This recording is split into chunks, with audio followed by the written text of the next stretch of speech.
Yeah, I think I'll keep that hand. It gives us a couple of early chump blockers, a Gandalf. It's also got Hail of Stones, which is useful in the second quest phase. Sorry, second stage of the quest. Okay, so we're on stage 1A, to the west door.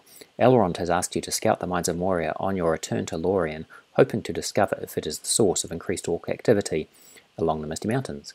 And for setup, we have to remove the Watcher and the Doors of Durin from the encounter deck and set them aside out of play. So here are the Watcher and the Doors. And we move on to 1B. Your approach is blocked by a dark lake that slumbers beneath the face of the cliffs. You must search for a way around the water. When revealed, reveal cards from the encounter deck and add them to the staging area until there is at least X threat in the staging area. X is twice the number of players in the game. So in our case that's 2 threat, and this is what we're up against. A Striking Tentacle. So when Striking Tentacle attacks, we have to discard the top card of the encounter deck. If the card has a shadow effect or is a tentacle enemy, then the attack is considered undefended. Right, so starting resources.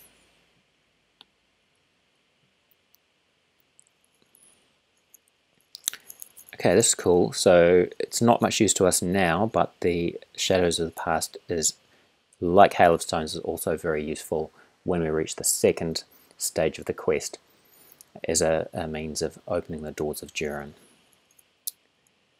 As for what we're going to do first round, I think I'll bring out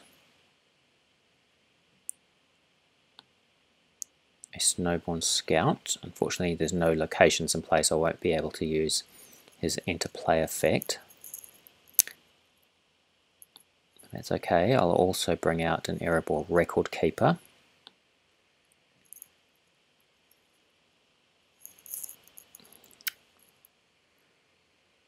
And I'll quest for 1, 2,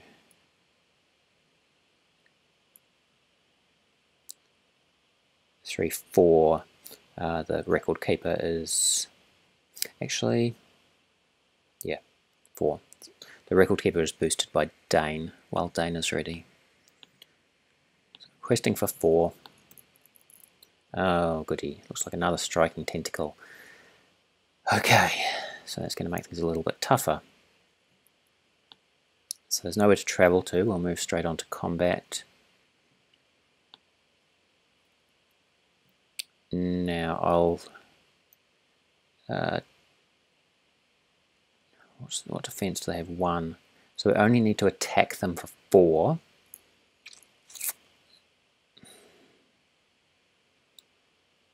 Right, so the way that this works, there's actually a little timing trick that you can do. What you do is don't declare a defender against the attack. The first thing that you do is actually deal a card or draw from the encounter deck to see whether this forced effect is triggered. And that actually happens before declaring defenders.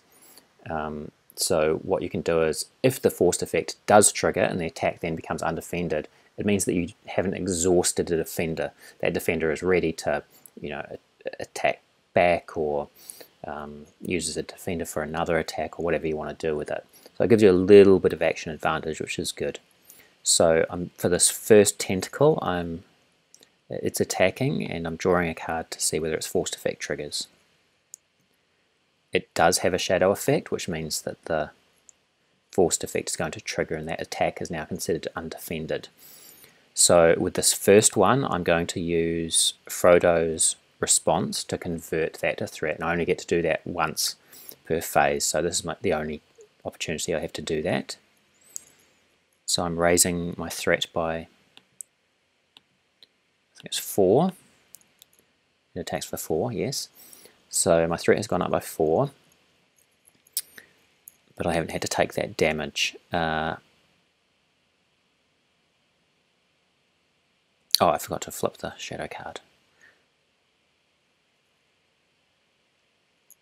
Okay, so no shadow effect, and we missed out on a doomed 5 card, which is good. So sorry, I should have obviously flipped the shadow card before assigning the threat or assigning the damage. Okay, we'll move on to the second attack. So again, we're going to draw a card to see if the tentacle's forced effect triggers. No shadow effect this time, so it doesn't. So I now have an opportunity to declare a defender against this attack. I think I will actually chump block it. There's no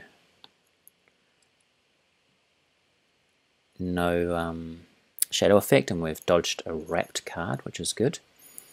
But unfortunately we have lost our scout. So I've now got an opportunity to attack back. If I declare both Aragorn and Dane attackers against this tentacle, they are attacking for 5 combined, which is enough to kill it. So we lost an ally, our threat went up by 4, but at least we got rid of a tentacle. So that's the end of the round. We'll put our threat up.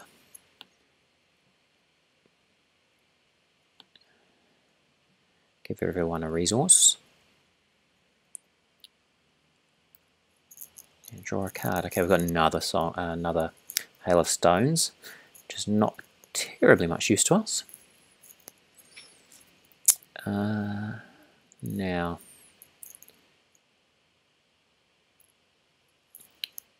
I think I'll just bring out another Snowborn Scout.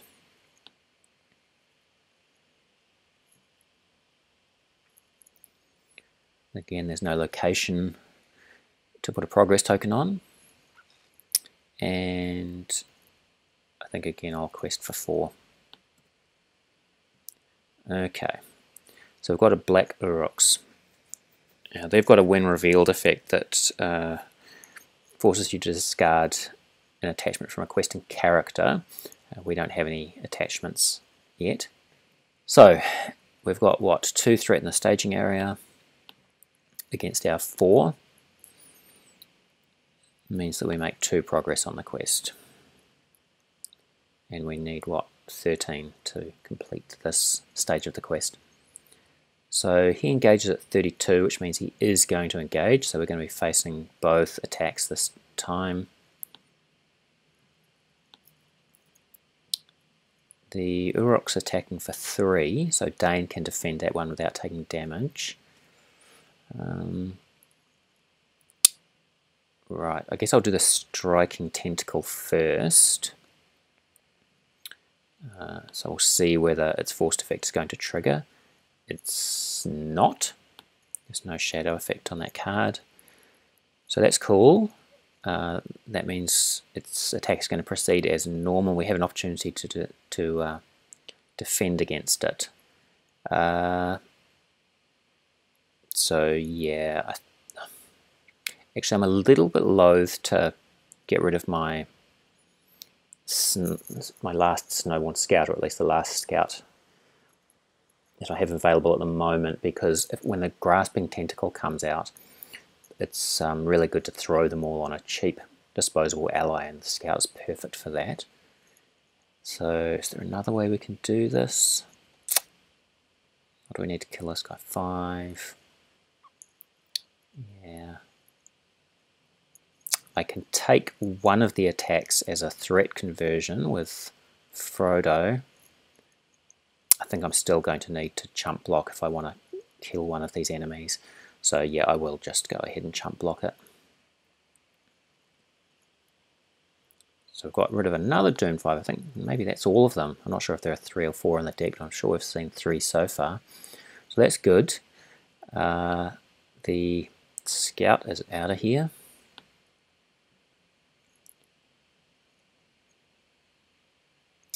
And now I've got to think about this guy. So I'm going to take this one undefended.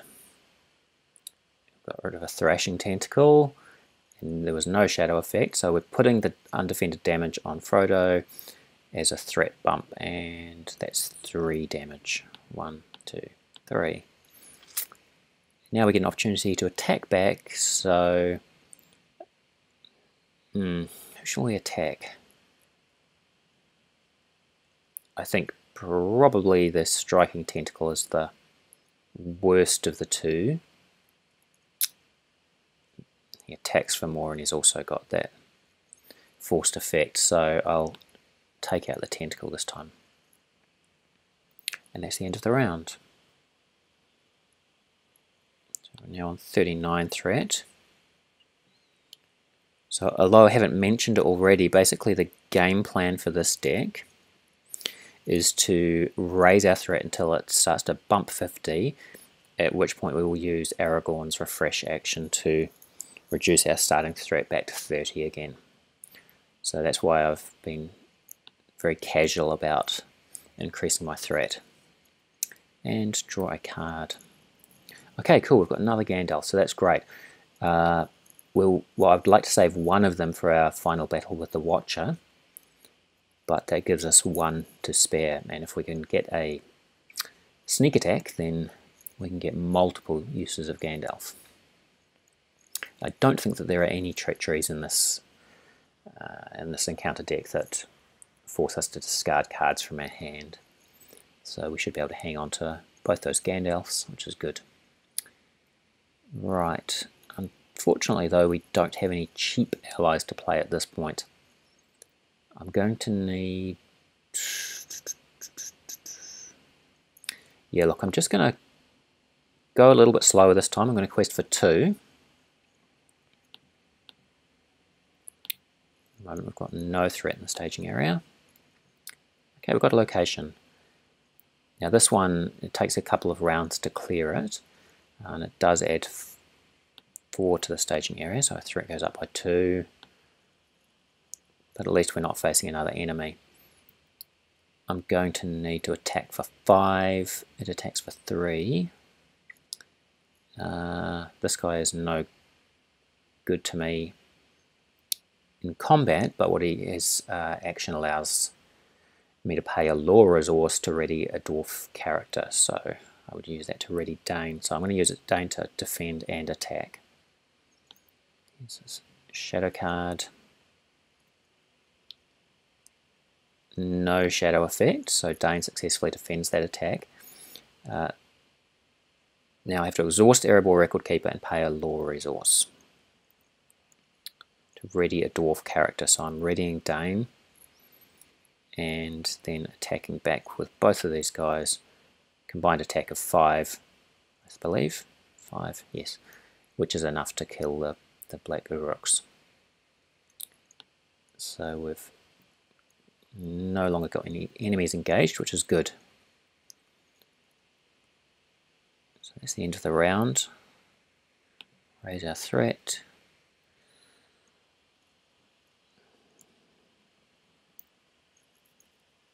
Okay, that's good. This is the point at which I really would like to be building up an ally army. In order to kill the Watcher in one shot, you need a Gandalf, and you need to be able to muster 12 attack. Right, so I'm going to bring that card out. It's the Sigil Miner. And that's all I'm going to be doing during the planning phase. I'm going to quest with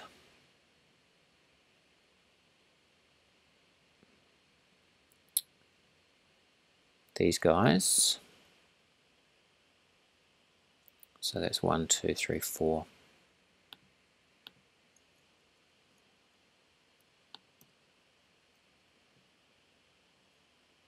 Against 3. When revealed, discard the top card of the encounter deck. If the discarded card is a tentacle enemy, add it to the staging area and raise each player's threat by 5. Thank goodness. Okay. So that means we don't have to add it to the staging area.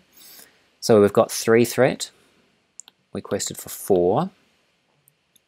Which means we make 1 progress. Now you're only allowed to put 1 progress token at a time on Perilous Swamp anyway, so 4 was the absolutely perfect amount to quest for. So unfortunately though, this stagnant creek is going to sit in the staging area for another round. And there's nothing else that we can do this turn. So that's the end of the round, going up to 43. And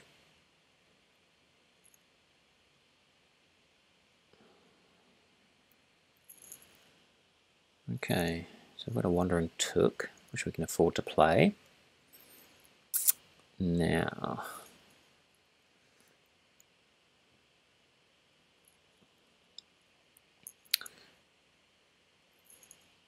I'll bring that out. I'll quest for, what do we got? We've got 3 in the staging area at the moment.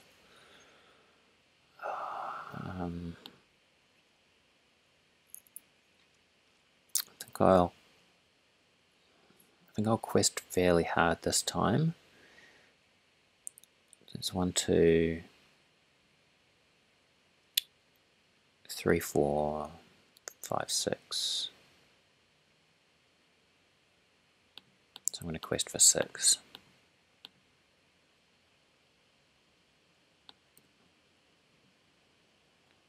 Okay, we've got 1, 2, 3, 4. So we make 2 progress. One of them goes on here, which is enough to clear it.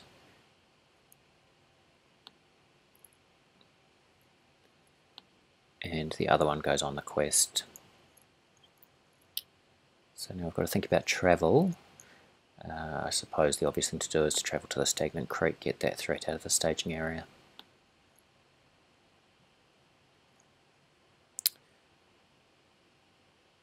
Yeah.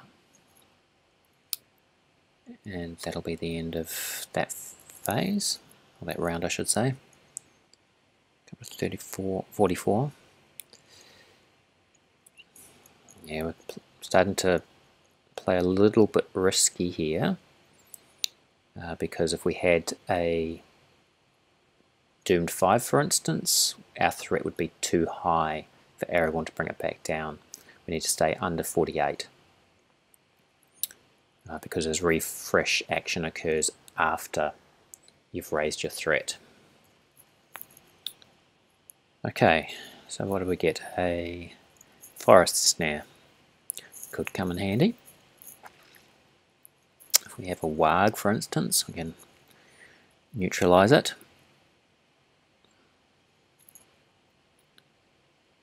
So I really don't want a doomed 5 right now, for instance, and I really don't want to quest unsuccessfully. 1, 2, 3, 4. I think I'll go for.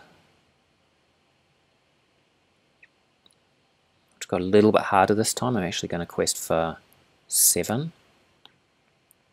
And at the moment we're against 1. Okay, we're against 3. So we make 4 progress, so that's enough to clear the stagnant creek and add 1 to the quest. We'll travel to the makeshift passage. So forced, after you travel to makeshift passage, place 2 progress tokens on the current quest card, bypassing the active location. So this actually goes up to 6. A little bonus. Move on to combat. The tentacle is going to engage us. And what is it? Is it a striking tentacle? It's another striking tentacle. Okay. Alright, who's going to well, first thing we do with a striking tentacle is, of course, before declaring an attacker, its forced effect triggers as soon as it attacks. So that doesn't have a shadow effect. It's not a tentacle enemy, which means that its forced effect doesn't trigger, and we can defend this attack. But what I'm actually going to do is take the threat bump, because I'm planning to reset at the end of this phase anyway. So basically I'm going to take that 4 damage, so I'm going to take it undefended, in other words. And actually, let me just think about this. If we I'm trying to think if there are cards that boost the attack by 1. Look, I don't think there are, so I'm just going to play it really risky. I'm going to take this undefended.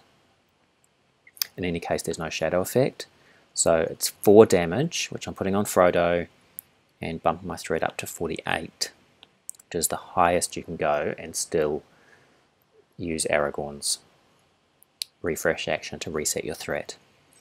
Now we can attack back, so I'm attacking back with both these guys, and that gets rid of the striking tentacle. Okay, that's the end of the round. So our threat goes up.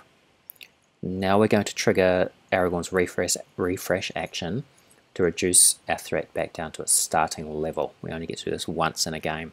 So our starting level, the threat was 30. So we're going back down to 30.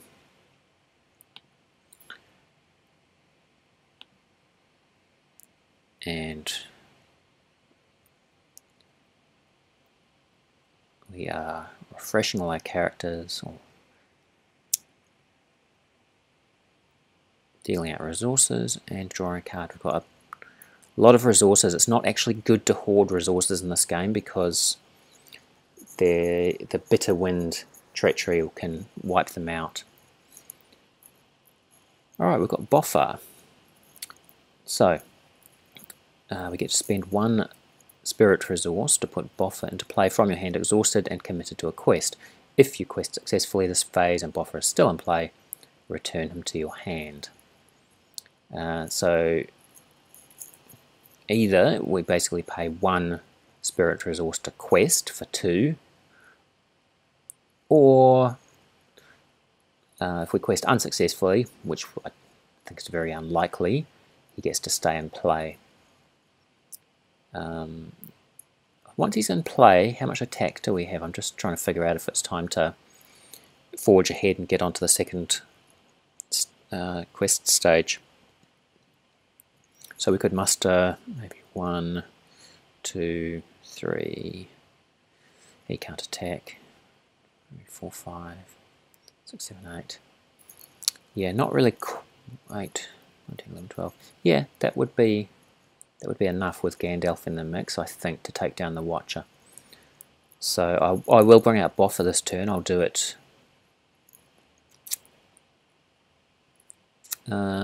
Actually, I'm just going to pay for him. I don't think a chance of me ever questing unsuccessfully is slim, so I might as well just, rather than paying each turn to bring him out, I'll just pay the full amount. Like I said, it's not good to hoard resources anyway, so... Right, so this turn, if we did want to clear this quest stage, we'll need to quest for 7. It's not likely to happen this turn due to the makeshift passage. So we'll quest reasonably hard, but not super hard.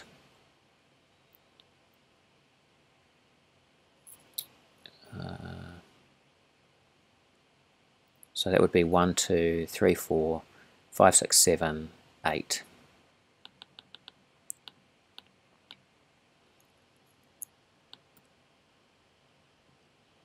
We've got 2 and a thrashing tentacle. Okay, so I'll just double check that. So there's 1, 2, 3, 4, 5, 6, 7, 8. Okay, so 8 against 2. Gives us 6 progress, so that's actually enough to clear the makeshift passage and make 1 progress on the quest. Oops.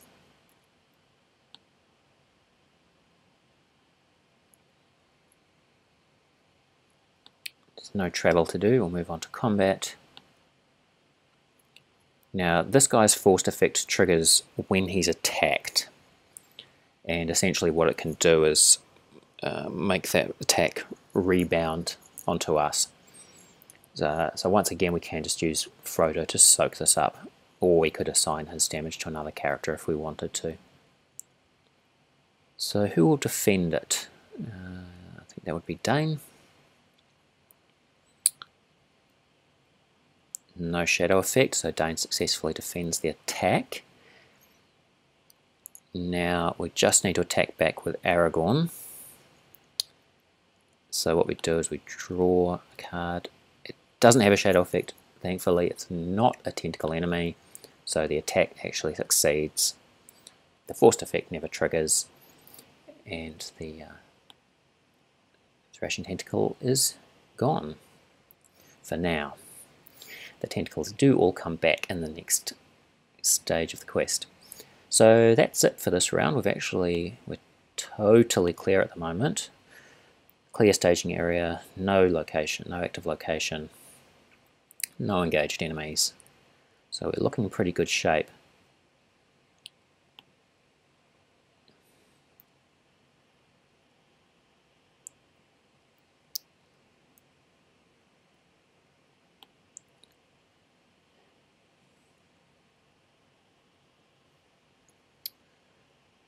Right, now the Miner of the Iron Hills is actually quite useful when we need to get rid of a wrapped attachment he can get rid of, or a grasping tentacle. I forget. It's one or other of them. But like I said, I don't want to hoard resources,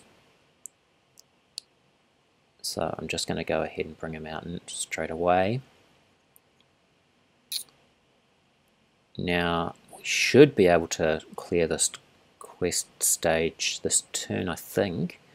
What do we got at the moment? We've got 7 up here, so we need to put 6 on that card. The maximum that can come out here is 4. I think the worst location has 4 threat.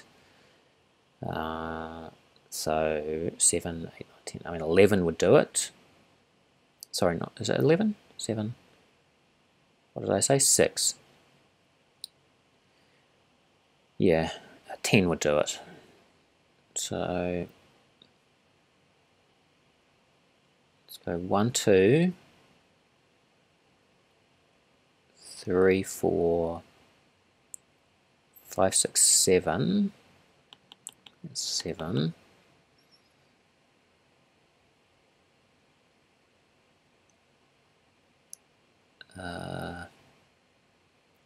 I'll go 8, 9. I don't think it matters which of these they have equivalent stats. So that's 10. Okay. Should be enough. Okay, we've got another tentacle. This is the grasping tentacle. So we're against 2. It's not enough. Oh, it is enough. Yes, it is enough. 8. So I'm not actually going to bother putting the tokens on there. It's enough to clear it. So move on to quest stage 2A, the Seething Lake. The others swung round, and saw the waters of the lake seething, as if a host of snakes were swimming up from the southern end. That's a quotation from the Fellowship of the Ring. The doors of Durin are blocked by an ancient spell. You must figure out a way into the mines before the seething bog and its watcher consumes you all. When revealed, add the watcher to the staging area. Doors of Durin becomes the active location, moving any other active location to the staging area. Okay, so add the watch to the staging area. Doors of Durin becomes the active location.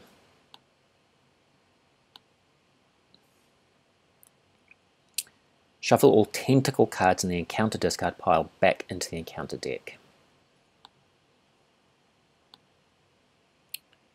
So, let's see. Now this one, Wrapped, is actually a tentacle card. And we've also got all of our tentacle enemies going back into the encounter deck.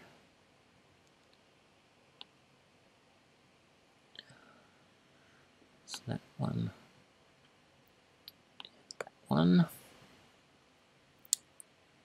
and I think that's it.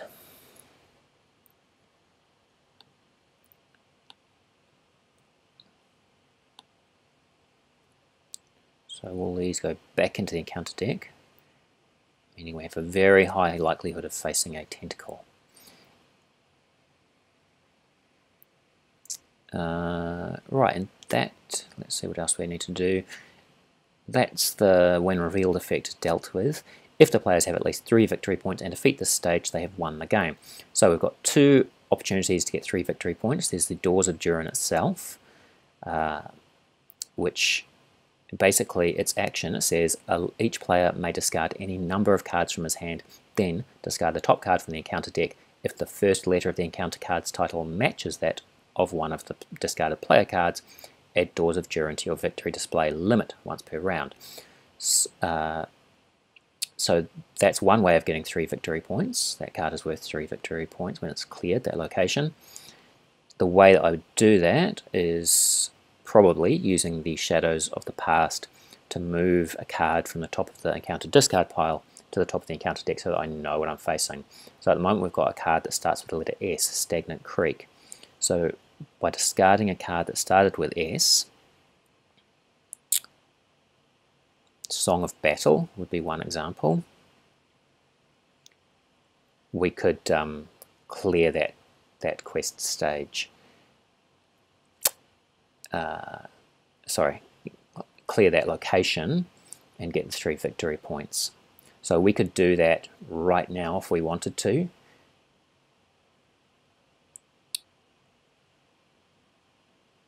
Now the other way of getting 3 victory points is to defeat the Watcher itself.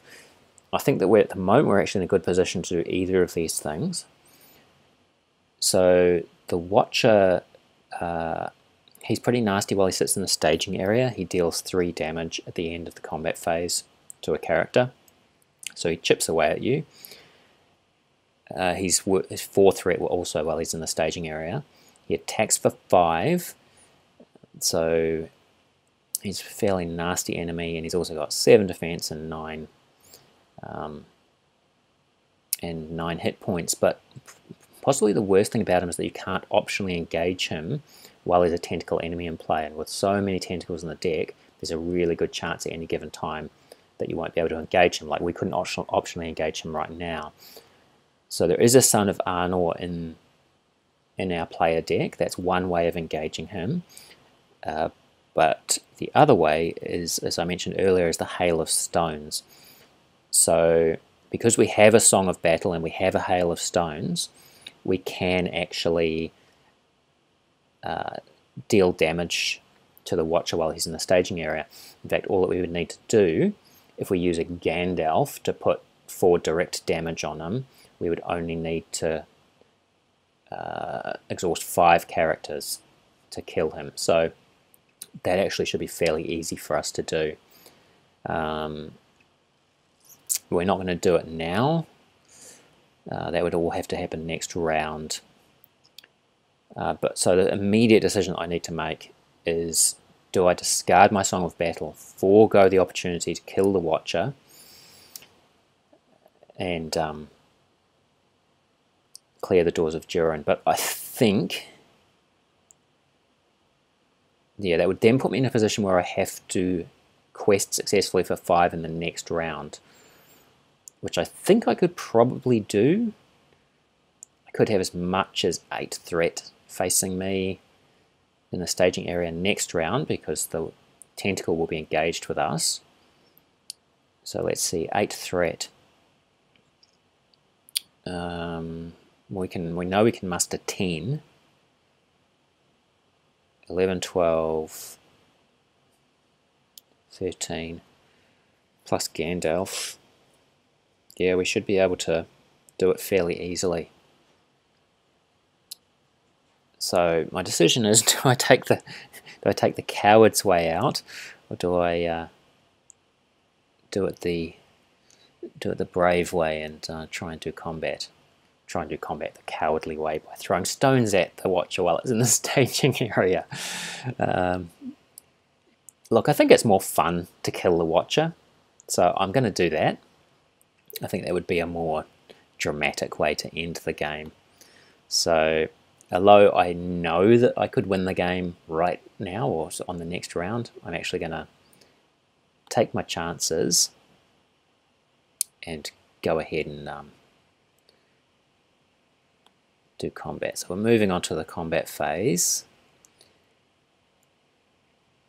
This is the grasping tentacle. So basically you need to it attaches itself to a character that it attaches itself to one of its attackers if its forced effect triggers.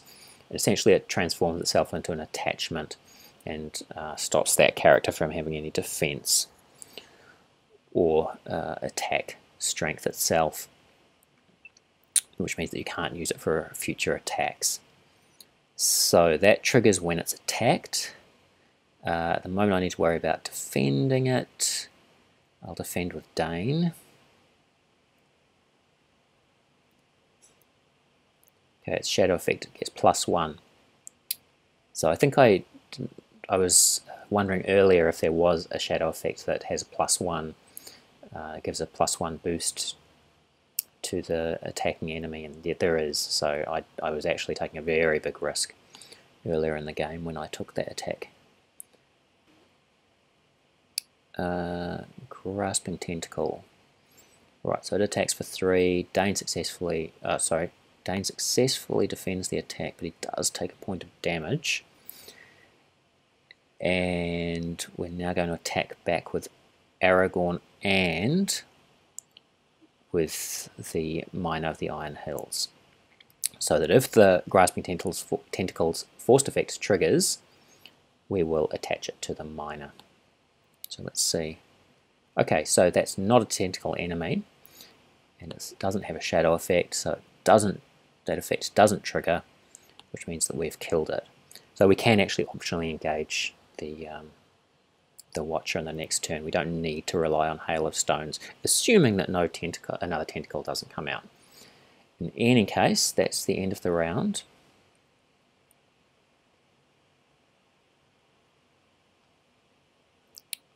Everyone survives.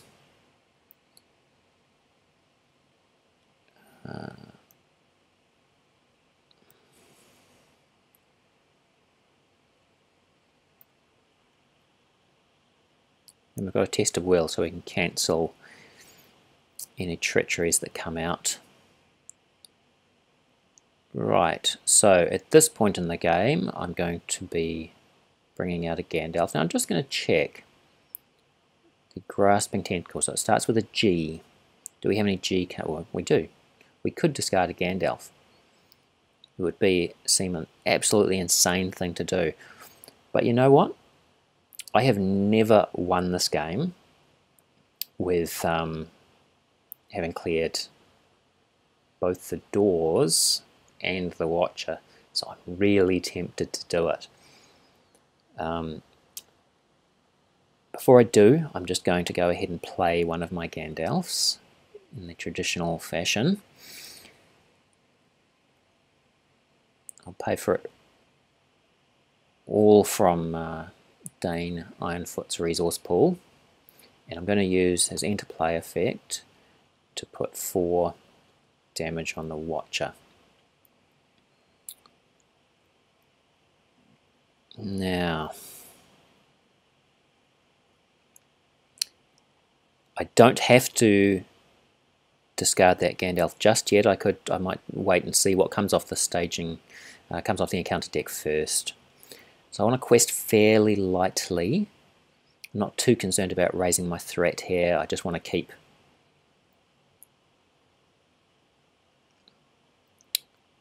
oh no, of course I don't even have to engage the Watcher. I can kill it straight away. Sorry, I'm not thinking clearly. So I'll place Song of Battle on, I don't know, I guess I'll put it on Aragorn. Whoops.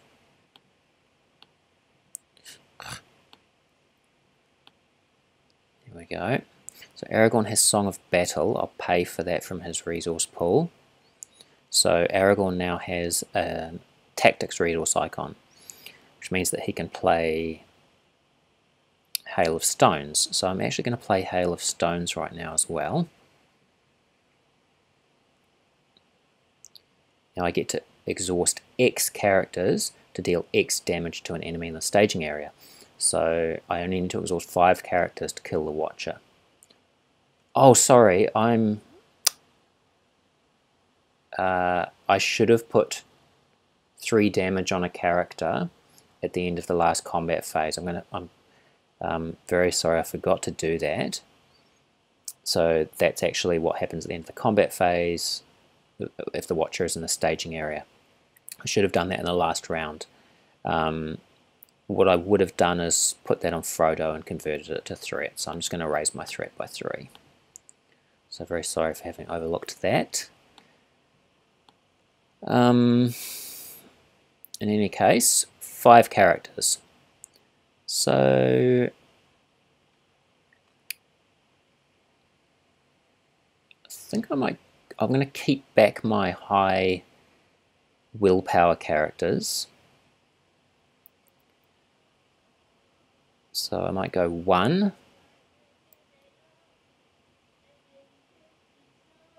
2, 3, 4, 5. So that kills the Watcher,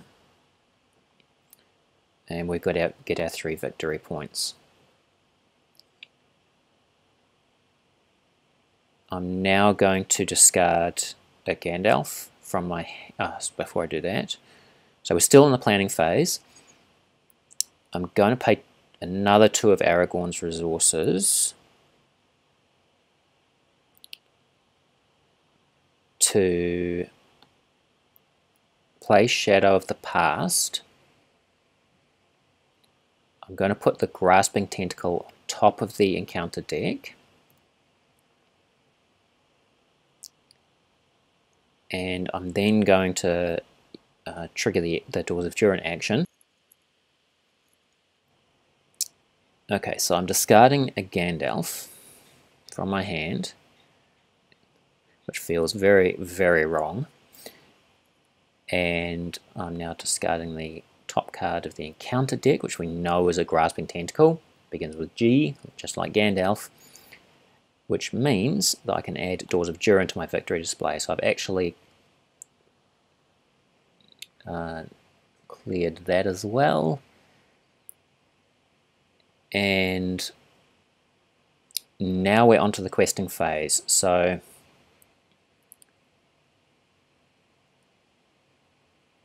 I'm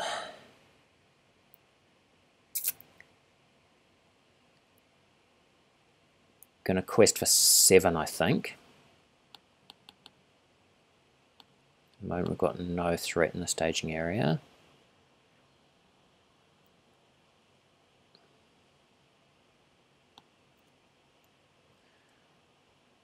Seven. So that's exactly enough, I believe. So we've got 2 coming off the deck. We quested for 7.